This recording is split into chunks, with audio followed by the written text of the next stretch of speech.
ये असल जो जड़ है कानून शिकने की और आइन शिकने की, वो इलेक्शन कमीशन और चीफ इलेक्शन कमीशन। ये मैं आज से नहीं, मैं 2 महीने 3 महीने से कह रहा हूँ, बल्कि उससे भी ज़्यादा। जब इन्होंने 90 दिन की पाबंदी नहीं लगाई थी पंजाब और खैबर पख्तूनख्वा की असम्बलियों के तहलील होने के बाद, ये उसी से महसूस हो गया था कि ये धांधली करने वाले, धांधला करने वाले।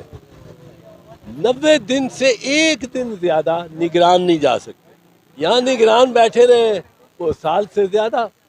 तो ये एक बहुत इन पे कोई, मैं तो इत्मीनान ही नहीं करता। इन्होंने इन्होंने अब जो किया काम, एक पार्टी के सरबराह को भी अंदर कर दो, 3 उस पे बड़ी बड़ी सजाएं भी ऐसी बना दो कि इलेक्शन के दौरान कि उसको कहा जाए कि प्रोसेस इस्तकासे को कहा जाए कि ये आप अपनी गेम, आप अपनी इनिंग्स खेलें और अपना पूरा बयान दें। वो पूरा बयानिया अपना प्रेजेंट कर देते। अब 342 की स्टेटमेंट, जो सेक्शन 342 की आती है, उससे शुरू होना है डिफेंस का, सफाई का की बारी आनी है। वहाँ जो अंपायर कहते हैं कि जी आपकी बैटिंग वैटिंग की कोई ज़रूरत नहीं है, ये पहली टीम ने 35 स्कोर किया है, T20 है, अब ये जीत गए, आप हार गए। ना गवाह, ना मुल्ज़िम का बयान लिया है, ना मुल्ज़िम के गवाह, ना उसकी दस्तावेजात, कुछ भी नहीं, और फैसला कर दिया। ये कैसे जज हैं? इन जजेस को भी मिसकंडक्ट की सज़ा होनी चाहिए। और दूसरी बात यह है कि ये किसी से गिर गया। दूसरी बात यह है कि इसमें बड़ी सिंपल बात है। आर्टिकल 51(6) ये कहता है कि उस पार्टी को जिस पार्टी के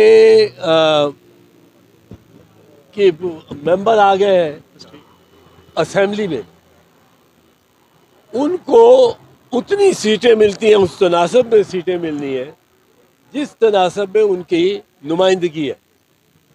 अब ये आइन कहीं नहीं कहता कि वो उन पॉलिटिकल पार्टीज में ही शामिल हो सकते हैं जो पॉलिटिकल पार्टीज ईवान में भी नुमाइंदगी रखते हैं। वो तो पहले से नुमाइंदगी रखती है।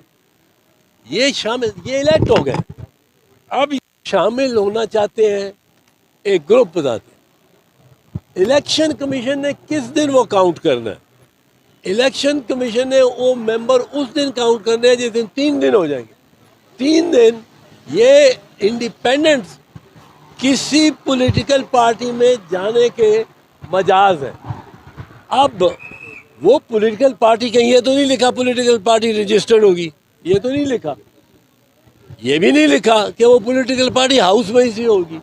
अगर एक रजिस्टर्ड लॉफुल पॉलिटिकल पार्टी है, वो चाहती है, वो उसके इंडिपेंडेंट मेंबर्स चाहते हैं कि वो उसमें शामिल हो जाए, और वो एक कोई पार्टी हो, let's say Christian Ittehad party है, अब उसमें जो कुछ इंडिपेंडेंट हैं मेंबर्स, तो उसमें शामिल होना चाहते हैं। वो रजिस्टर्ड पार्टी है। वो पार्टी ऐसी है जिसका वजूद कहाँ हो कहाँ नहीं हो, सिंध में हो, बलूचिस्तान में हो, पर एक जमात में ये इंडिपेंडेंट्स जाना चाहते हैं, और वो लॉफुल लीगल पार्टी। ये कहीं भी नहीं लिखा कि वो पार्टी जिसमें ये शमूलियत इख्तियार करना चाहिए वो पार्लियामेंट में हो। ना लफ्ज़ लिखा है पार्लियामेंट्री पार्टी, ना लिखा है कि कोई ऐसी पार्टी जो कि पार्लियामेंट से बाहर होगी, उसमें शामिल नहीं हो सकते। ये एक और बुनियादी हक जो वोटर का है, वो छीन रहे हैं इलेक्शन कमीशन। इन्होंने 3.5 करोड़ वोटर को डिसएनफ्रेंचाइज किया, वोट के हक से महरूम किया। एक दस्तखत से सुप्रीम कोर्ट ने भी कर दिया जब किसी एक जमात से पार्टी उसका निशान ले लिया। जब आपने निशान ले लिया तो पार्टी को आपने मुंतशर कर दिया, आपका इख्तियार कोई नहीं है।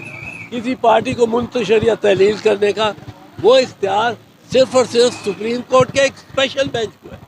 ये नहीं कि चीफ साहब बैठे हों और कहें कि चीफ जस्टिस साहब ने भी नहीं सोचा कि एक बंदे का, ये पार्टी का निशान जो होता है ये पार्टी का निशान नहीं होता, ये वोटर का निशान होता है। उस अनपढ़ वोटर का जो वोट डाल ही नहीं सकता जब तक उसको कोई सहूलत ऐसी ना मिले कि उसको निशान मिल जाए। तीर पे डालना है उसने, पतंग पे डालना है उसने, शेर पे डालना है, किसी भी निशान पे डालना है, बल्ले के निशान पे डालना है।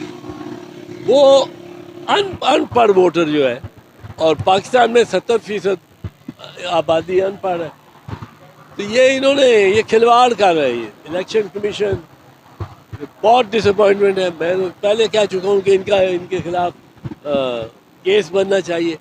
अब इन्होंने ये जो फैसला किया है इसमें एक और बुनियादी हक से महरूम किया है हर उस वोटर को जिसने इंडिपेंडेंट कैंडिडेट्स को वोट दिया। शहबाज शरीफ साहब मुनक़िर हो गए हैं वज़ीर आज़म, कब तक देख रहे हैं आप?